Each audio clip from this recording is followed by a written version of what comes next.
Let's be honest, non-metallics can be intimidating, especially if you are not used to painting them, and especially painting them on a large model. In today's video, we are going to find out if I can find a solution to two of the biggest problems I have with painting non-metallic metals. And these problems are, at least for me, one, speed, and two, desaturation or losing color. And believe it or not, contrast paints can help with both of those problems. Hey guys, I'm Zoltan and you're watching PHLANSMINIATURES. Before the release of the new World Eaters models, I actually painted Karn the Betrayer on the channel. And because I love painting non-metallic metals, I painted him in non-metallics. But that was also a really small model. But two of my favorite models out of the new World Eaters range are actually the Lord Invocatus as well as Angron.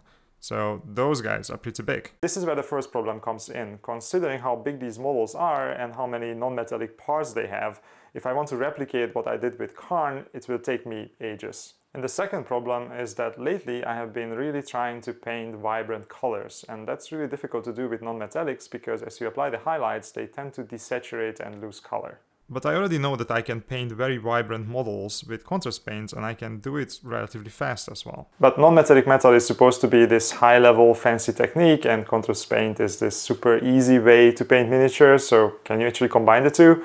Let's find out. The first order of business is to undercoat everything in contrast paints and make sure that it's nice and vibrant and colorful. The idea being that if I start from an extremely saturated undercoat, then even if I lose some saturation along the way, I will still be left with enough that it's going to be more colorful than what I usually get from non-metallics. Simply put, I'm just accepting the fact that I'm going to lose some saturation, so I'm going to start with so much that I just don't care. So to get the most amount of saturation out of my contrast paints, I'm going to start with a very, very bright zenithal highlight. And I can almost hear you guys thinking, why are you not just priming this model white then if you really want such a bright undercoat? And you might be right, that's something you could do, but then you would lose some of this nice shading effect that you can get with the zenithal plus contrast combo, and I'm just not willing to give that up. Once the zenithal is done, all I need to do is to apply the different contrast paints that I would like to use on this model. I'm not really looking for the contrast effect as much as I am looking for just pure vibrancy here, which means that I need to achieve full coverage. So if I see that something doesn't cover fully, I will apply another layer, even if it costs me a little bit of time. The tricky part of this process is to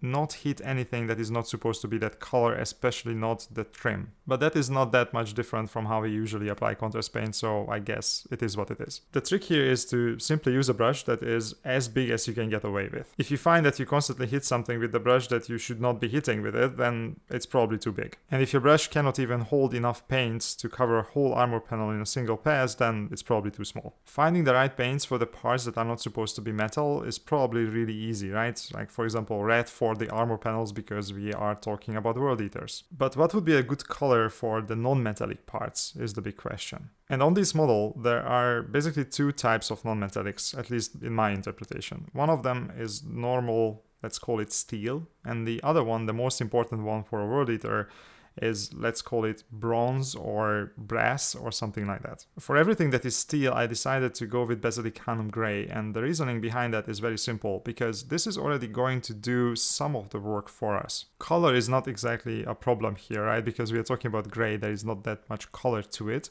unlike, for example, the bronze. But what we care about is contrast, which is kind of obvious because this is contrast paint after all, but it was not really meant for non-metallics. However, what it does is it creates a surface that leaves behind a lot of dark grays, almost blacks in some places, and some lighter grays in some others. And it does it in a pretty convenient way for us as well, because most of the lighter parts are going to be on the top and most of the darker parts at the bottom or in the recesses, and some other parts are just going to be random, which is actually pretty cool for non-metallics.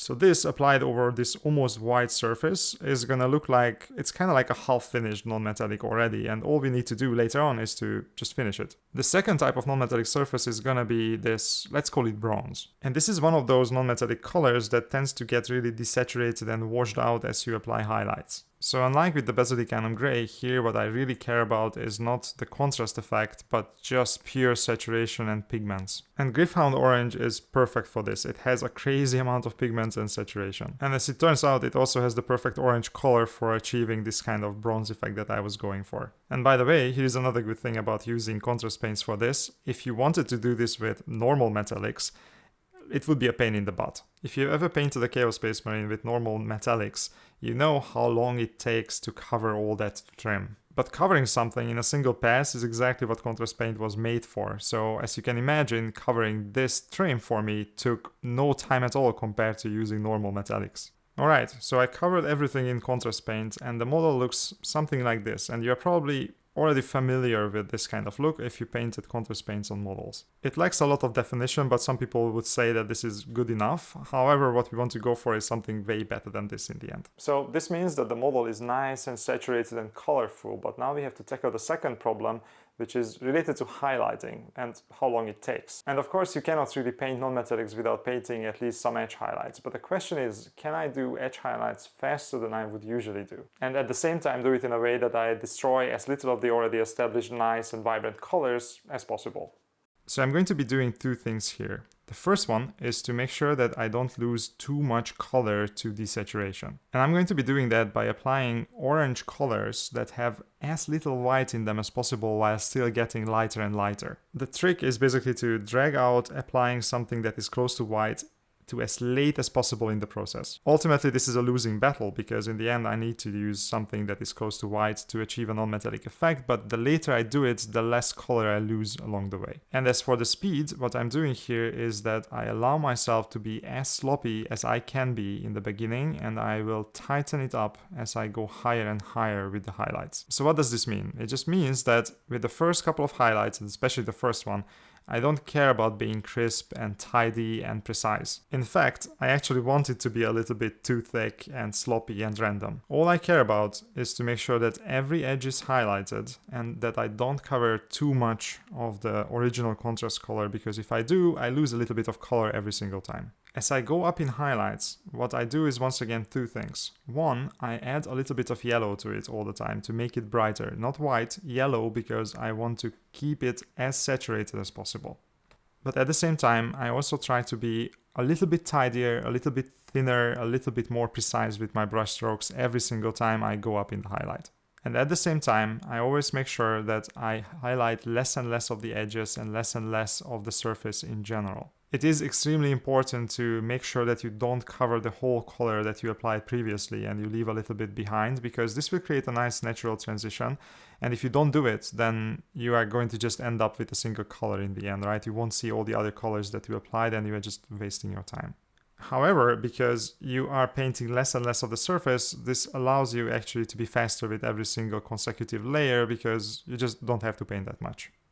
It is also worth mentioning that for any other project, when I do non-metallic metals, usually I also apply highlights, not just on the edges, but inside the panels as well. But I didn't really have to do this on this model because one, I wanted to be fast and I didn't want to waste time with it, and I assumed that just by doing the edge highlights I can already achieve a non-metallic effect more or less. And two, it wasn't really needed anyway, because this model has a ton of non-metallics, but most of it is actually trim.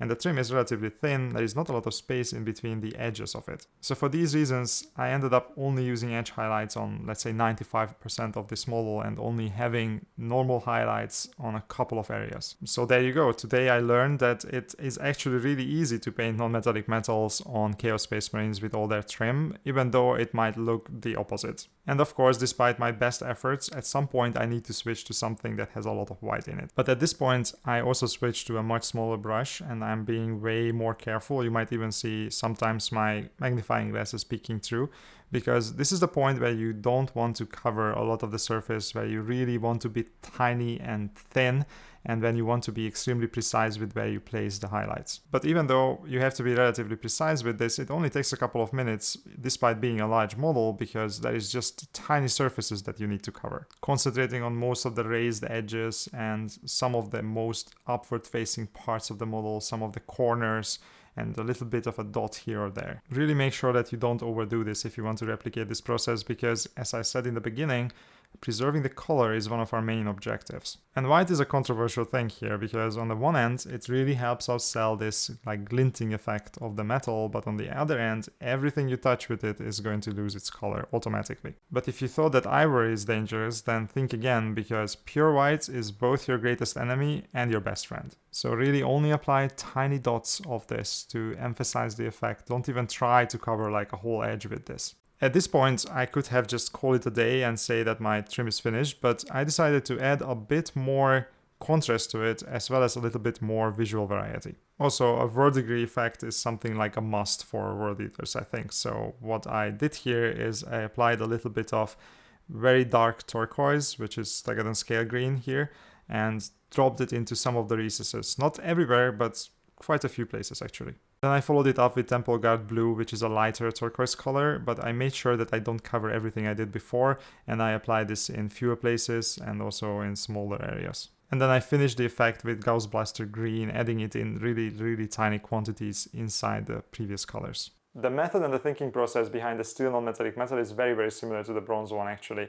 It's just using different colors. Remember that I said that the Basilicanum Grey allowed me to start from the halfway point because it was already a half finished non-metallic?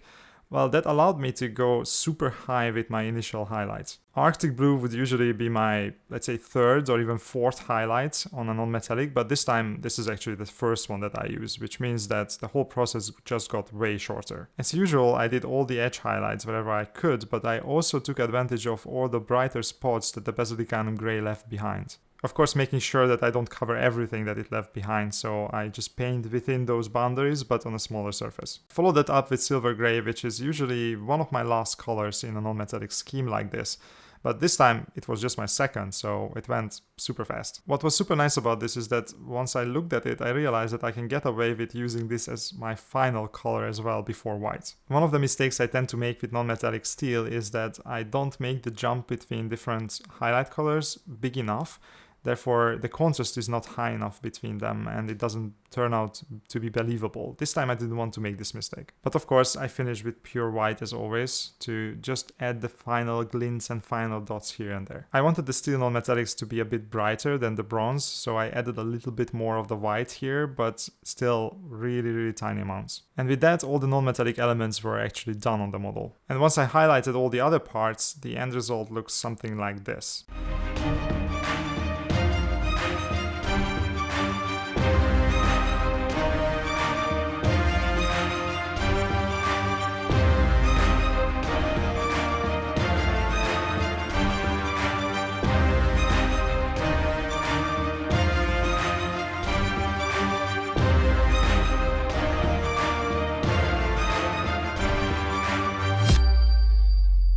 I'm actually quite happy with the result, especially considering that it took me less time to paint this than the Karn model, which is much smaller. And if you ask me, the colors on this one look much nicer. But what do you guys think? Did you like this method? Do you think you would be using it yourself? And what do you think about non-metallic metals in general? If you found the video useful or entertaining, please consider giving it a like and subscribe to the channel. It really helps me out.